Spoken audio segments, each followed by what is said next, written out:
Écoute-moi bien. Tu connais ce son, ce sifflement.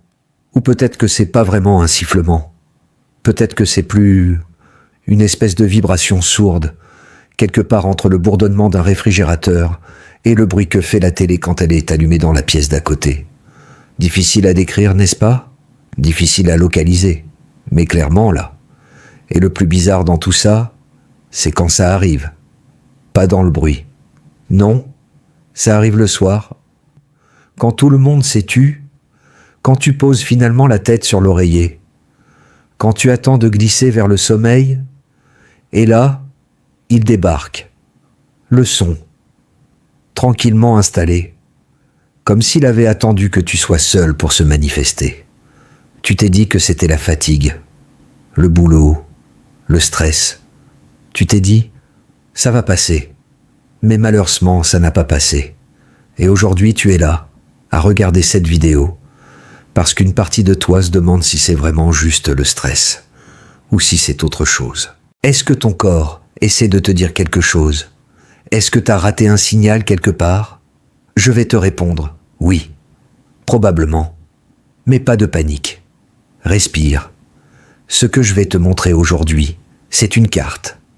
Une carte de connexion dans le corps humain que la médecine classique n'a pas toujours le temps de dessiner lors d'une consultation de 7 minutes 30.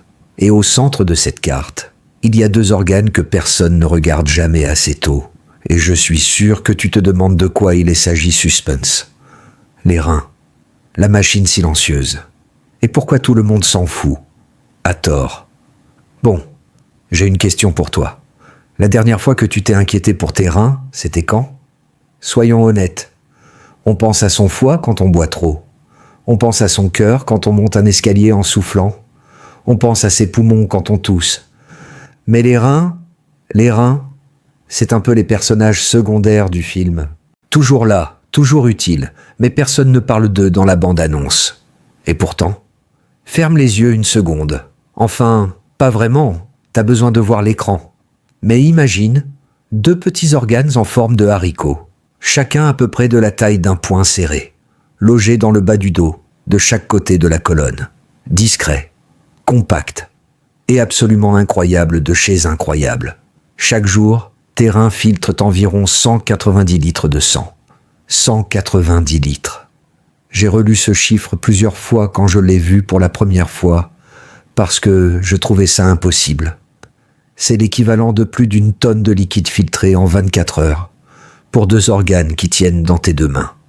Toute la masse sanguine de ton corps passe par eux des dizaines de fois par jour.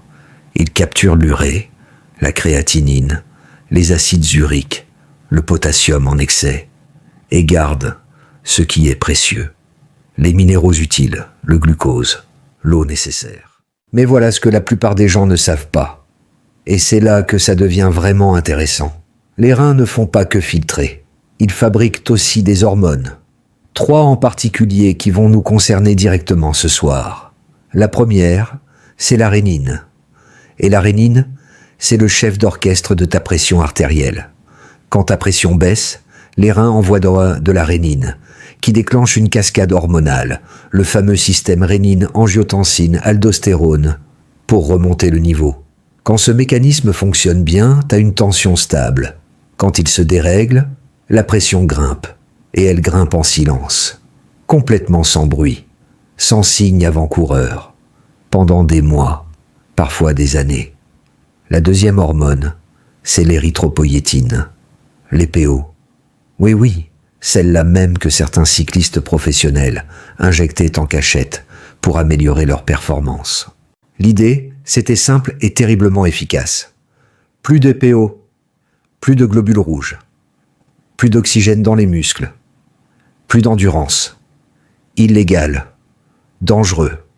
Et en même temps, ton rein le fait naturellement, lui, tous les jours, sans que tu lui demandes. Mais si ton rein souffre, il en produit moins. Et là, doucement, sans que tu le remarques, une anémie commence à s'installer. Moins de globules rouges, moins d'oxygène qui circule. Et toi, tu te demandes pourquoi tu es épuisé même après 8 heures de sommeil. La troisième, c'est la vitamine D, sous sa forme active. La plupart des gens savent que le soleil fabrique de la vitamine D dans la peau. Beaucoup moins savent que c'est le rein qui la transforme ensuite en sa forme biologiquement utilisable. Sans cette étape rénale, la vitamine D reste inutilisable. Et tes muscles, tes os, ton système immunitaire attendent en vain. Ce qui m'a frappé la première fois que j'ai mis tout ça ensemble, et j'ai mis un moment à le réaliser, franchement, c'est que ces trois dysfonctions peuvent coexister chez la même personne pendant des années. Une hypertension silencieuse, une anémie qui s'installe en douceur, une vitamine D qui ne s'active plus correctement, et personne ne fait le lien. Parce que le cardiologue traite la tension, l'hématologue regarde les globules, le rhumatologue s'occupe des douleurs articulaires, chacun dans sa case, mais personne ne regarde les reins. Le son qui vient du sang. Alors, comment un organe dans ton dos peut-il créer un son dans ton oreille? Parce que là, honnêtement, je comprends que le lien paraît complètement improbable. L'oreille et le rein, c'est pas exactement le premier duo qu'on imagine. Tu vois ce que je veux dire? C'est un peu comme demander pourquoi ton frigo fait du bruit quand il fait chaud dehors. A priori aucun rapport, et pourtant le mécanisme existe et il est logique. La réponse passe par ton sang, et par ta pression artérielle. Les chercheurs documentent le lien entre hypertension et acouphènes depuis les années 1940. Oui, 80 ans de littérature scientifique sur ce sujet. Et trois mécanismes principaux ont été identifiés. Le premier, c'est ce qu'on appelle l'atteinte de la microcirculation cochléaire. La cochlée, imagine un tout petit escargot lové au fond de ton oreille interne, microscopique, d'une précision d'ingénierie ahurissante, est irrigué par des capillaires d'une finesse extrême, des vaisseaux minuscules, et une zone en particulier s'appelle la stria vascularis. C'est là que la magie sonore se passe. C'est là aussi que la pression artérielle frappe en premier, quand elle est trop haute. Les cellules de la stria vascularis commencent à manquer d'oxygène. Leur fonctionnement devient chaotique. Elles envoient des signaux aberrants au nerf auditif. Et ton cerveau, qui fait son travail consciencieusement, interprète ces signaux comme un son qui n'existe pas dans la réalité, mais que toi, tu entends parfaitement. Le deuxième mécanisme est encore plus direct, encore plus visuel. Sous haute pression, le sang qui circule dans les artères proches de ton oreille devient turbulent. Un peu comme l'eau dans une vieille canalisation rouillée et trop étroite. Au lieu de couler silencieusement, elle fait du bruit. Et si cette turbulence se produit dans un vaisseau suffisamment proche de ton nerf auditif, tu l'entends, littéralement. C'est l'acouphène pulsatile. Ce son qui bat au rythme exact de ton cœur. Boum, boum, boum. Comme si quelqu'un avait miniaturisé ton cœur et l'avait glissé dans ton oreille pendant que tu dormais. Il y a des gens qui vivent avec ça des années avant de comprendre ce que c'est. Et le troisième mécanisme, et là je dois te le dire parce que c'est un paradoxe qui mérite d'être connu, vient des médicaments eux-mêmes. Certains antihypertenseurs sont ototoxiques. Toxiques pour l'oreille. Ils peuvent endommager la cochlée, le vestibule ou le nerf auditif. Tu prends un médicament pour protéger ton cœur, et pendant ce temps, il abîme ton système auditif. Pas systématiquement, pas chez tout le monde, mais ça arrive, et il faut le savoir pour en parler à son médecin. Le truc que même les médecins oublient de dire. Mais alors, quelque chose se produit quand on creuse encore plus loin dans cette histoire. Le lien entre rein et acouphène ne passe pas que par la pression artérielle. Il y a quelque chose de beaucoup plus direct, beaucoup plus structurel. Il existe une maladie génétique rare, appelée le syndrome d'Alport. Elle touche directement les glomérules rénaux, ces petits filtres à l'intérieur des reins. Et dans ce syndrome, la surdité et les acouphènes font partie du tableau clinique. Pourquoi ? Parce que la même protéine, le collagène de type HEC2, est présente à la fois dans les membranes des glomérules rénaux et dans les membranes de la cochlée. Même matériau, même architecture, même vulnérabilité. Quand une structure souffre, l'autre est exposée. Le corps utilise les mêmes briques pour construire des pièces très différentes. C'est fascinant et un peu inquiétant à la fois. La médecine traditionnelle chinoise, elle, l'avait posé différemment. Mais elle l'avait posé il y a 2000 ans. Pour la MTC, les reins gouvernent l'ouïe. L'oreille est l'organe sensoriel du rein, comme l'œil est celui du foie. Quand l'énergie du rein le jing rénal, dans leur terminologie, s'épuise. Les premiers signaux se manifestent dans l'oreille. Un bourdonnement sourd, un sifflement grave, une sensation étrange que les sons semblent venir de plus loin que d'habitude. Je te vois peut-être lever un sourcil à la mention de la médecine chinoise. Et je comprends. Mais ce que je trouve fascinant, vraiment fascinant, c'est que la science occidentale rejoint aujourd'hui cette intuition par un chemin totalement différent. Le stress chronique élève le cortisol. Le cortisol, produit par les glandes surrénales. Ces petites glandes qui siègent exactement au-dessus des reins, comme deux chapeaux, provoquent une rétention de sodium et d'eau par les reins eux-mêmes. Le volume sanguin augmente, la tension monte, les artères se rigidifient progressivement et le cycle recommence, plus fort à chaque tour. Un acouphène lié au stress, c'est presque toujours un acouphène lié au cortisol, qui est lié à une tension qui monte, qui est lié à des reins qui compensent de moins en moins bien. 2000 ans d'intuition, confirmés par la biochimie moderne. J'aime beaucoup quand ça arrive. Les 7 signaux que tu attribues à n'importe quoi sauf aux reins. Et c'est exactement ici que quelque chose d'inattendu arrive dans ta compréhension. L'acouphène ne débarque jamais seul. Il a des complices, des signaux du même système, du même dysfonctionnement sous-jacent, sauf qu'on ne les met jamais ensemble. On attribue chacun à une cause différente. L'âge, le stress, j'ai mal mangé. C'est la saison. Et pendant ce temps-là, le tableau clinique se construit, pièce par pièce, sans que personne ne recule pour voir la fresque entière. Je vais te décrire ces 7 signaux, et je veux que tu sois honnête avec toi-même en les lisant. Signal numéro 1, la fatigue qui ne part pas. Pas la fatigue après une semaine chargée. Pas le coup de mou du mois de février. Non, la fatigue structurelle. Celle qui est là le lundi matin après un week-end complet de repos. Celle qui te fait regarder ton café en te demandant s'il va vraiment changer quoi que ce soit. Cette fatigue-là, très souvent, c'est la signature d'une anémie qui s'installe en douceur. Les reins produisent moins d'EPO, moins de globules rouges, moins d'oxygène transporté vers le cerveau, vers les muscles, vers le cœur. Le cœur compense en accélérant légèrement. Et toi, tu traînes ta vie sans comprendre pourquoi. Signal numéro 2, le goût métallique. Tu te lèves, tu as ce goût bizarre en bouche, comme si tu avais passé la nuit à sucer une pièce de 20 centimes. Tu te brosses les dents. Ça s'atténue 5 minutes. Ça revient. Tu bois ton café. Ça revient.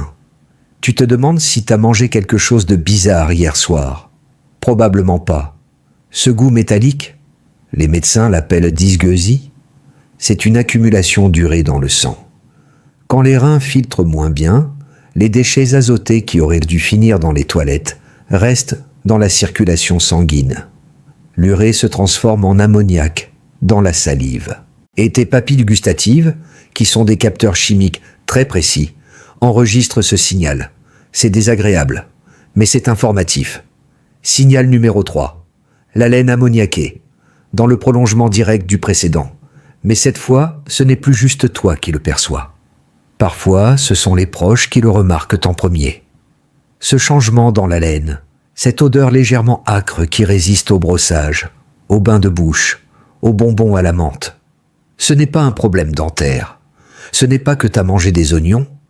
C'est la signature chimique d'une urémie, une accumulation de déchets azotés dans le sang qui commence à déborder dans les voies respiratoires. Signal numéro 4. Les crampes nocturnes. 3 heures du matin. Tu dors. Et soudainement une douleur fulgurante dans le mollet, ou l'orteil, ou le pied entier te tire du sommeil comme si quelqu'un avait tiré sur un câble. Tu restes là, pied en l'air, à attendre que ça passe, en maudissant doucement l'univers entier. Les reins défaillants perturbent l'équilibre des électrolytes, calcium, potassium, magnésium, phosphore. Cet équilibre minéral est critique pour le bon fonctionnement musculaire. Quand il est rompu, les muscles réagissent, surtout la nuit, surtout quand le corps est au repos et que le système nerveux est en mode veille. Signal numéro 5. Les démangeaisons sans éruption. Ta peau te démange. Mais il n'y a rien à voir. Aucune rougeur, aucun bouton. Juste cette envie insistante de gratter le dos, les bras, les jambes, qui ne cède pas vraiment, même après avoir gratté. C'est le prurit urémique.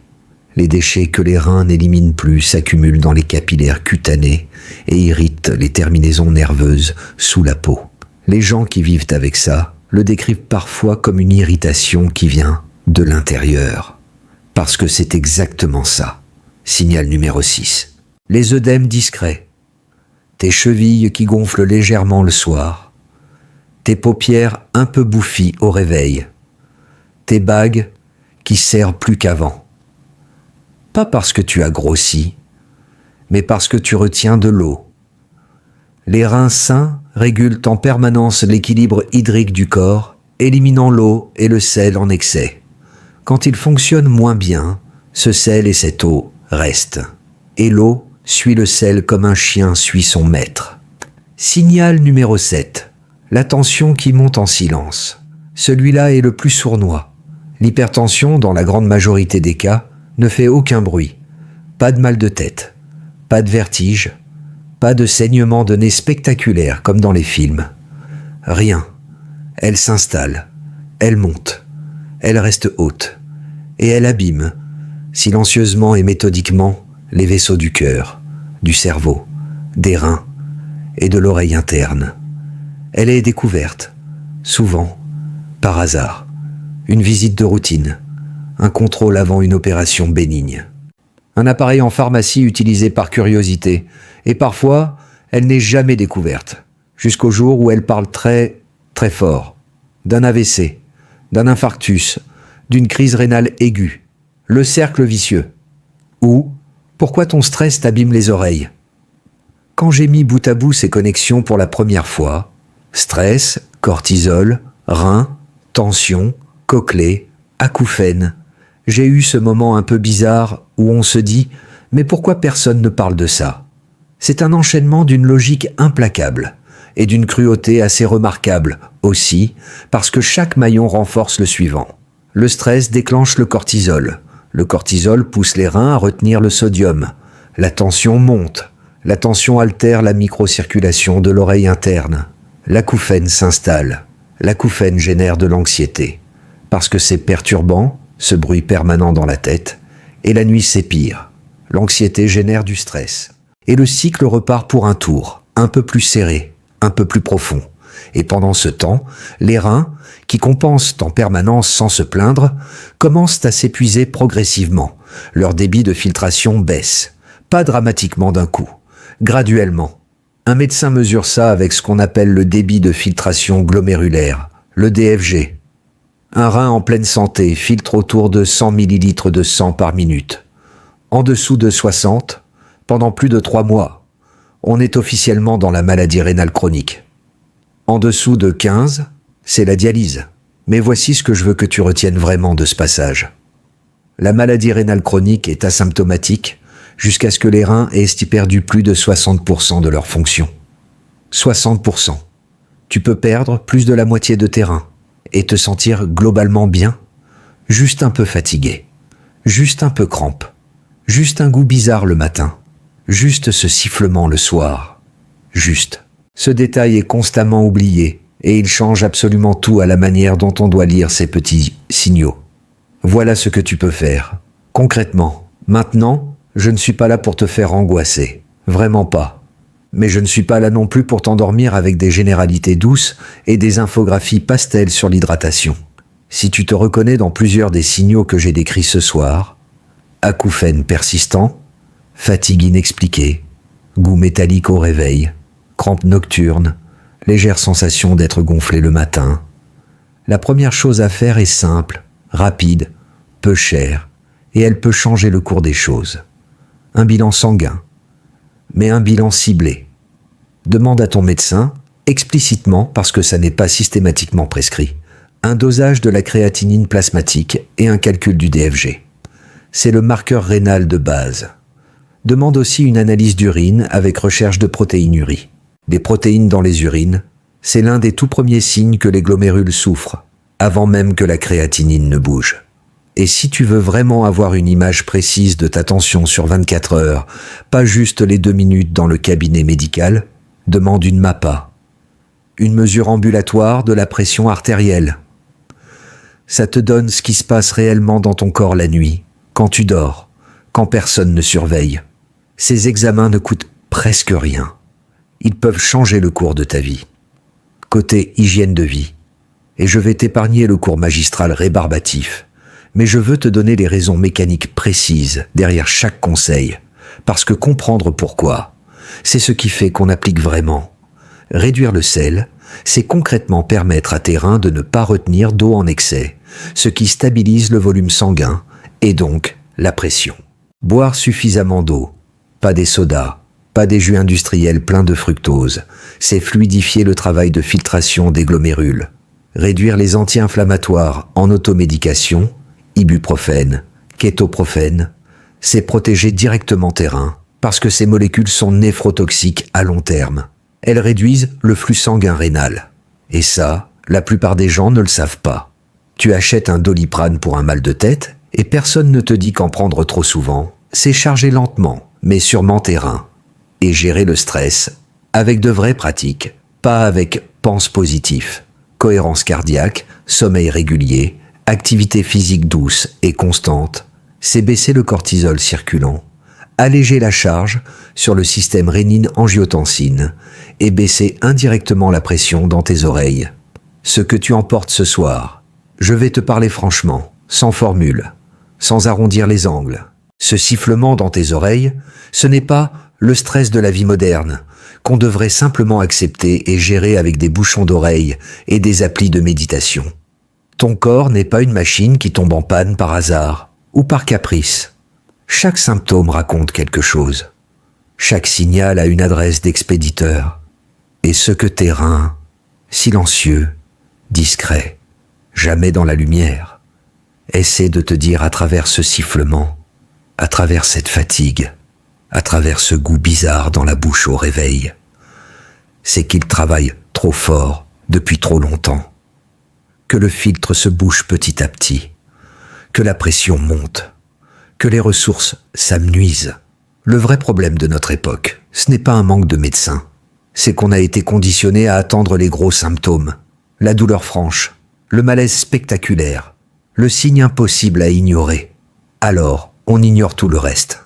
Et pendant qu'on ignore, les reins filtrent encore, et s'usent en silence.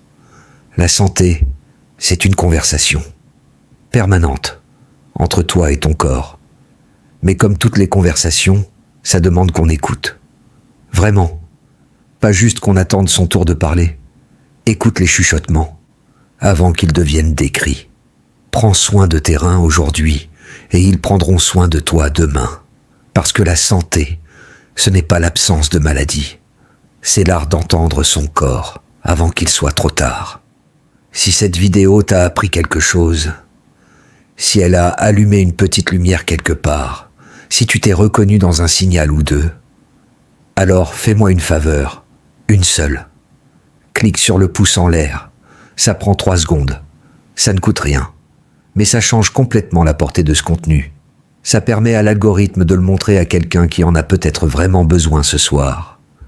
Abonne-toi, si ce n'est pas encore fait. J'y publie régulièrement des vidéos sur la santé globale, les connexions que ton médecin n'a souvent pas le temps de t'expliquer en consultation, et active la clochette pour ne rien rater. On se retrouve très bientôt. Et d'ici là, bois de l'eau, lâche l'ibuprofène, et dors bien.